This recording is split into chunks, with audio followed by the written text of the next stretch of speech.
السلام علیکم دوستوں، میں ہوں سمیر خان اور آپ دیکھ رہے ہیں ہیلتھ کیئر سمیر کے ساتھ۔ آج پھر ایک نئی ویڈیو میں آپ کے ساتھ۔ آج کی اس ویڈیو سے آپ کی ہیلتھ اور اچھی ہو جائے گی، تو چلیے شروع کرتے ہیں۔ السلام علیکم دوستوں، آج کی ویڈیو میں ہم آپ کو بتائیں گے صحت کے لیے مفید چائے کا کپ کیسے بنایا جائے۔ چائے پانی کے بعد سب سے زیادہ پیے جانے والا مشروب ہے۔ مسلسل وقفوں کے بعد چائے پینے کے کئی فائدے ہیں۔ اس سے انسانی صحت کو طاقت ملتی ہے، دل کی دھڑکنیں ٹھیک رہتی ہیں، کولیسٹرول میں کمی واقع ہوتی ہے اور وزن کم کرنے میں بھی مدد ملتی ہے۔ امید کرتے ہیں آپ کو ہماری یہ ویڈیو پسند آئی ہوگی۔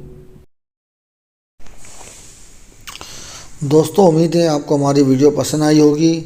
ایسی معلوماتی ویڈیو کے لیے ہمارے چینل کو لائک کریں، ہمارے چینل کو سبسکرائب کریں اور دوستوں کو شیئر کریں۔ ملتے ہیں نیکسٹ ویڈیو میں۔ اللہ حافظ۔